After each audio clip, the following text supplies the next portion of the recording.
Joe She's on the track, reminiscing with the kids. Talking stomach, touching ribs, and my niggas doing bids. Fucking bad bitches, counting mad riches. New whips, jazz playing, Cubans blowing past niggas.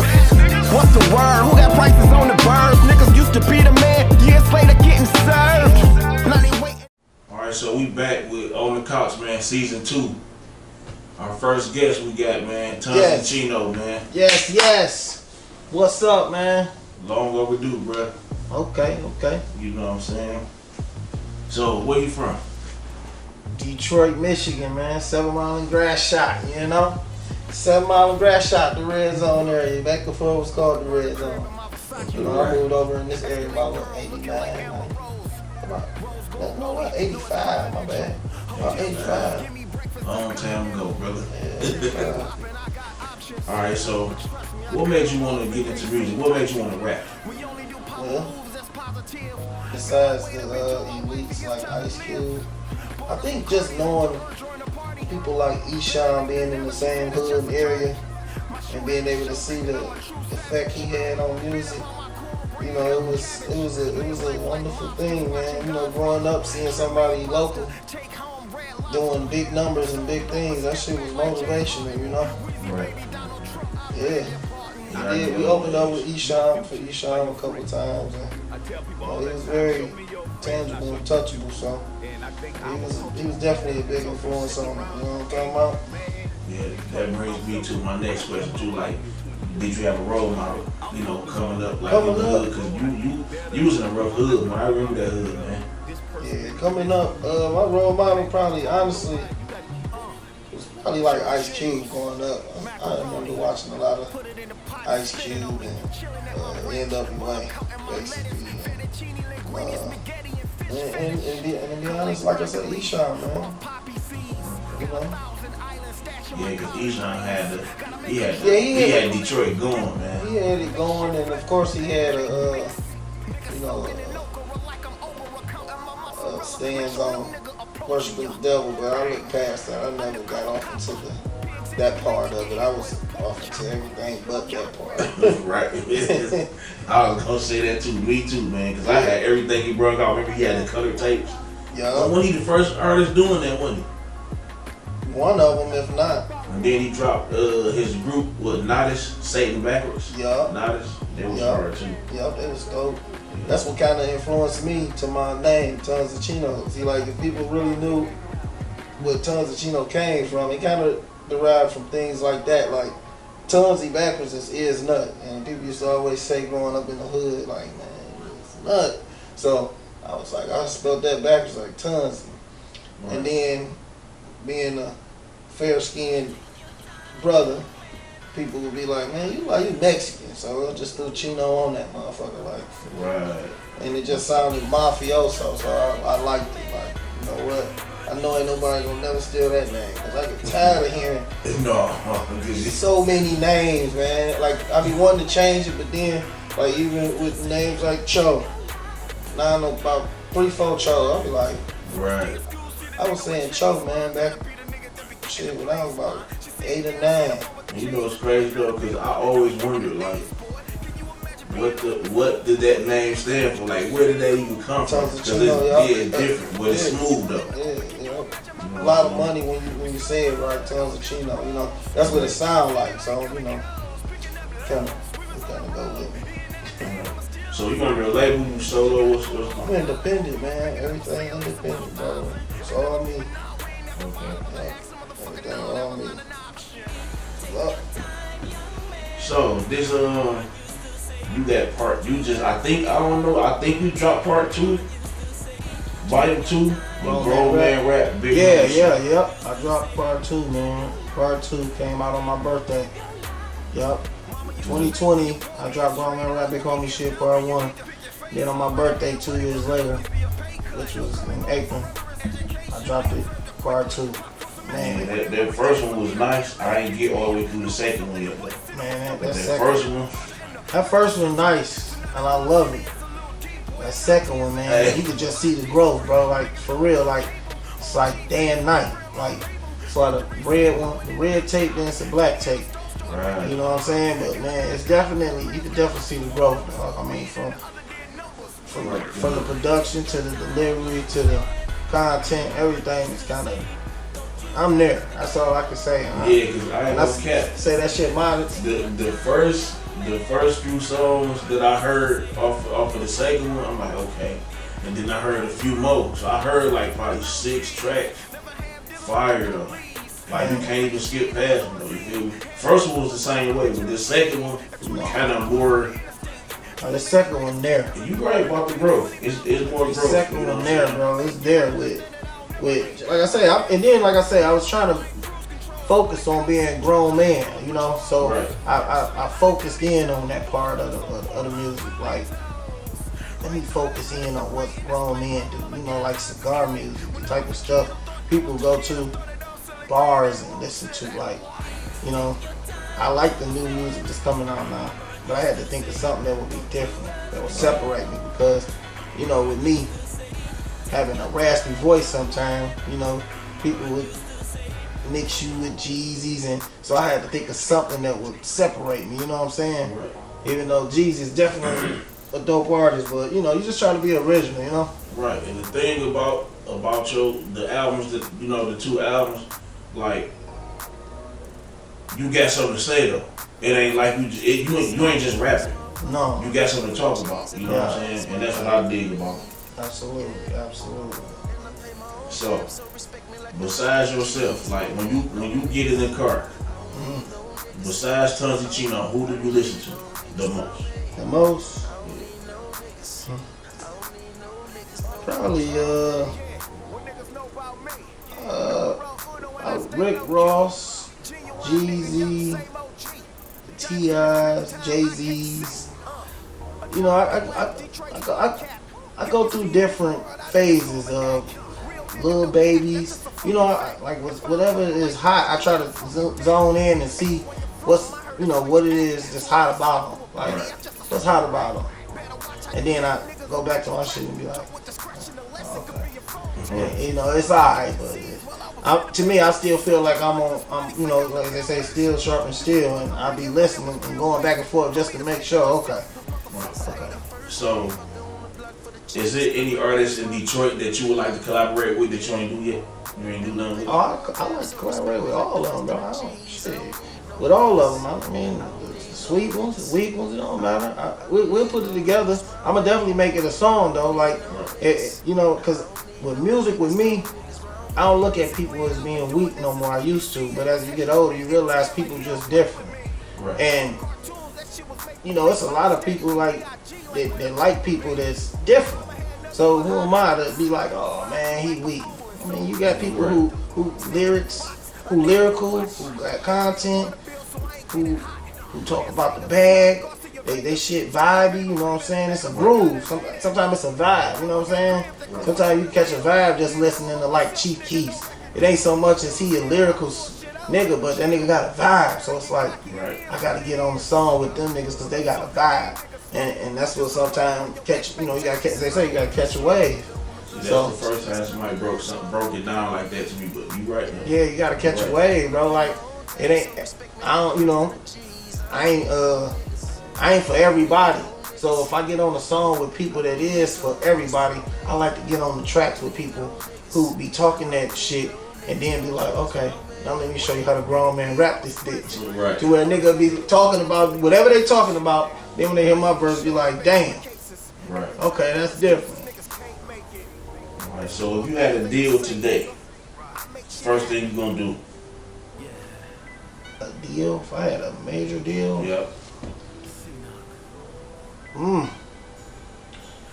don't know, man. To be honest, man, I would be thinking about how can I get some of these artists that I know is sweet on. Like, how can I put my money in the bank? It ain't about just getting rich and balling out. I would be thinking about how can I make this shit constantly go? Cause to me, it's a lot of niggas who, like, even if they not good at rapping, they might be good at something.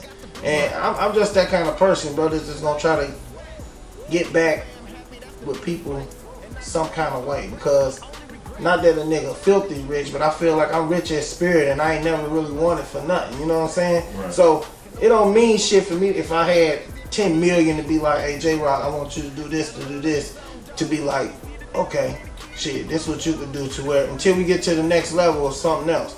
But it's so many people that I got on my mind that I really want to be able to put in position that, you know, it'll serve a purpose. And, you know, of course we got to do the paperwork to make sure it's the right way. But I definitely got a plan, bro.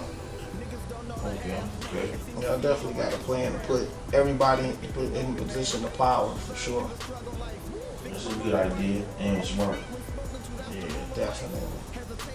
So yeah, talk about your swag a little bit, man. Where you get your drip from, man? Like, you know what I'm saying? Well, shit, man. I don't really know, bro. I mean, this shit, man. I've been doing this shit, so I don't really know where I got it from. I've always, shit, if you go on pictures of me back when I was 16, I've always wore watch and ring, even before I got married. You know, I always wore watch and ring. That just was part of that's in my DNA to somehow have. And then I know a lot of people don't want to be label whores, but see, sometimes people be like, why buy a watch? It costs so much. I ain't buy this watch because it costs. I ain't buy a watch so I can tell what time it is. I bought this watch so when I walk in the building, nigga, you know what time it is. You know what I'm saying? Like, nigga, now you know what time it is. That's what it's for. And that goes for anything in life, bro. It ain't about a nigga really bragging on none of that. But when a nigga see you, they be like, okay, I see what he about. Don't come at me with no bullshit, because you already see this nigga about his business. Like, you can't come at me with no bullshit like, you already know. You know what I'm saying? Right. You already know. So the way you put your songs together, different from other artists. You know what I'm saying? Like, did the city have an impact on how you critique your music or, you know, write your music? No, not really. To be honest, when I listen to music, man, I listen to the industry music because I always try to make my music for the broader audience. I never tried to make my music for the city. And I probably need to get more into that so that I can, just to see what people talking about, you know what I'm saying? But I always tried to rap for the broader, to put it on an international level, because I used to remember back when I was younger, listening to rappers, and it be so vulgar. Like, you can't really listen to it in front of certain people. And I used to cringe because I grew up with respect. Like, if I'm gonna play this song in front of your mom, I think I want her to be able to hear it, you know? Right. I don't want her to be able to hear it and be like, dang, that boy cussing. I might say nigga a lot, but, you know, it's not, fuck you, bitch, suck my dick, ho. You know what I'm saying? Right. It's nothing that they're gonna be like, oh my God. It's, you know what I'm saying? Right. So I always try to make my music pleasant to the adult ears. You know what I'm saying? Right. That's what I kind of, that'd be more so my motto, to be like, man, make this shit pleasant for the adult ears, so that when an adult or a person my age, 35, 25 plus, understand it, they be like, okay, yeah, this is a smooth cat. I like that shit. Okay. Yeah. So, how do you feel about the Detroit culture right now? You think we gonna hold this down, or you think Yeah, definitely do. Hey, we doing something good right now, man. To be honest, bro, we doing something good, nigga. I was listening to Moneybagg Yo not too long ago. He got a song that sound Detroit. Mm-hmm. Shout out to Moneybagg. Shout out to Detroit for putting that shit out there like that. I salute all y'all young kings out there, man. That shit dope. Yeah, but yeah, man, it's definitely a wave. It's definitely a wave. Niggas getting on that shit. You know what I'm saying? I think we're gonna have it for a minute, because out of towners trying to grab them beats up. Yeah. Trying to get that sound. Yeah. And they ain't quite got it. So the thing is, we finna run for a long time. Yeah, them church bells and them chords coming. Doom, doom, doom. Right. Yeah, it's hitting. Right. I need to grab. I got one. I got one song to me that got like a Detroit vibe to it. But I was too much. I don't know, man. I guess I was too much in the pocket. It seemed like you know, Detroit kind of got a off and on, like, in the pockets. I gotta study that shit a little bit more, Cal. So you care to talk about the song a little bit with, that you got with Big Key? How did that come about? Man, my son, man, he a big fan of Big Key, man. He like all that hot boy shit. He like, Dad, you gotta do a song with Big Key, Cash Gang. Huh? I'm like, shit, hook it up. Right. So then, my nigga Jetto, shout out to Jetto, man. Jetto, that's my little homie, man. That nigga, me and his cousin used to rap row together. So anyway, I reached out to Jetto. One day I was like, nigga, what's up on the music? I was just trying to, you know, get into the video or something he was doing. And he was like, man, you need to do a song with Blase Split. I'm like, shit, set it up. He told me what he gonna charge me. Shit, I paid for it. Shit, shot it to him. Nigga shot it back. We kind of linked up, talked a little bit, kept it professional, and shit, it was history after that. That's what's up, man. Everything came out good. Cause he hot in the city for sure, though. Yeah, that's what my man Jetto was saying. Like, he the hottest young nigga in the city.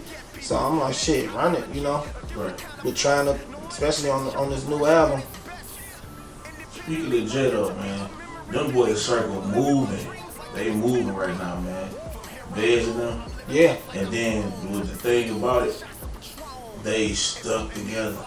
Yeah. You know what I'm saying? You see a few people that started with them early that's not around, but for the most part, the main dudes, you know what I'm saying, they circle tight, bro. You know what I'm saying? Yeah, that's good shit. And that's the way to have your circle, man, especially here. Yeah, that's good shit. But they say it's hard to get on. What you think? They say this in Detroit, right now in Detroit, it's everybody talking about the same thing. But it's hard to get that your music heard because you don't know nobody. It's easier if you knew somebody. What you think about that? That's a fact. Cause the thing is this: in life, it ain't what you know, it's who you know.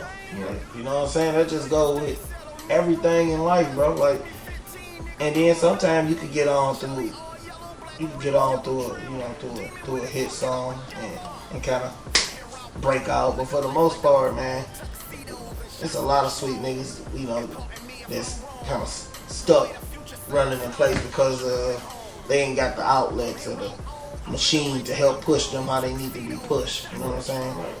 Like myself, like, you know, it'd be a catch-22 in my case. I don't know everybody else's case, but it's gonna definitely take some sacrificing, some more sacrificing, and it's definitely gonna take for a nigga to, you know, take a leap of faith and just go out there and just shoot for the stars, you know, like you don't have to just do it. So, you know, but you know, Lord willing, you know, things should have popped a little bit better.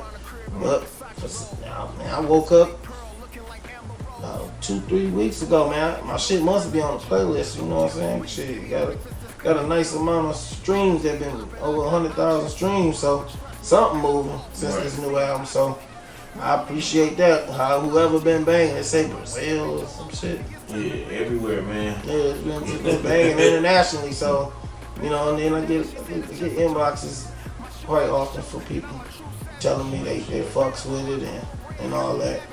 Then you got them fake niggas, man, who fuck with it in your inbox, but won't fuck with it to the public. That dick sucking shit, I don't understand that. But as they say, a nigga ain't showing you love just because he's talking about you, you know? Right. That's for sure. So, whatever. So if you had a choice, say you knew an up and coming rapper, a young dude, you know what I'm saying? What would you tell him? If I had words for a young dude, Yeah. man, it's hard to get advice from me because I stand on principles and morals, you know what I'm saying? Mm-hmm. So that's just, you know, that's just me, because that shit lasts longer than a lot of that fake shit. Like, the money. Cause after the money gone, niggas still gonna look at you like a nigga with money who a cornball. Like, you know, like I've seen it, man. I seen niggas with money fall back off, and now they trying to touch back with you, but because of what they did to get the money, they ain't respected. So, you know, I just want respect at the end of the day. Yeah, you know, the money. I don't know if I really want to be so rich like Jay. I can't even be hype about wearing fresh shit no more, because it's like that ain't even what's hot. Right. You know what I'm saying? Right. Like, can't even drive a fucking Lamborghini because you too famous. It's like, fuck, man, fuck that. Like, right. that shit could be prison. You know what I'm saying? Think about it. If you woke up and you couldn't go to the shop for yourself no more, you couldn't even go to the mall and enjoy the shit that people like to do. You gotta order it and you come in and then you wear it into what? You gonna wear it in the house and don't go nowhere because motherfuckers gonna be bombarding you like, yeah. Catch-22 to the shit, man. So I know you just dropped the album on your birthday. Mm-hmm. You got anything else coming out? New videos, you know, shows? Yeah, definitely new videos. I only did one video for my album, because my last album I did all videos. I had 15 songs, I did 14 videos. Yep, 15 songs, 14 videos. So this one I only did one song, 15 songs. Just wanted to see the difference. Yeah, so, but I'm definitely gonna shoot more videos coming summertime. At least 2 to 3 more, like the main songs that I know people fuck with, like the radio song. I've been trying to get, I got like 2 songs that's radio ready that I've been trying to push. I got some things in the works right now. Been fucking with a couple of DJs at the radio station so that I can kind of put myself in a position to, you know, spread my name a little bit more. Right, okay. Yeah. So last question. Any shout outs, man?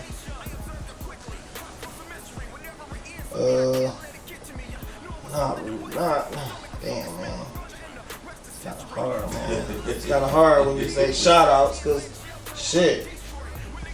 Like IQ say, man, fuck all y'all. But no, man, I can't really give. You know what? I get shout out. Let me see, man. Let me get shout out, of course. Give a shout out to my wife. Give a shout out to my mother. Shout out to my dad.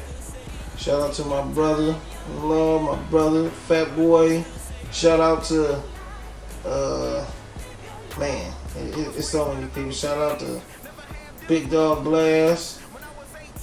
Shout out to Kid. Shout out to C-Knock. He helped produce the album. Shit, man. And shout out to the people in my life who kind of molded my brain to put me in this right mind state to where I could write the stuff that I've been writing. You know what I'm saying? Because I believe energy plays a big part on how you become, you know. Energy play a big part, bro. Make sure y'all go check out them albums. Yeah, check them out, man. Tunsichino available on all platforms. Roman Rap Big Homie shit, part 1 and part 2. Yup.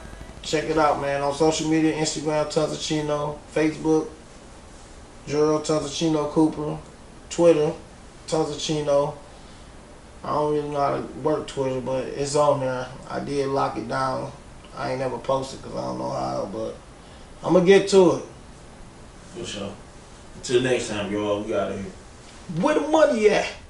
From here out on, I'm living life like I'm grown.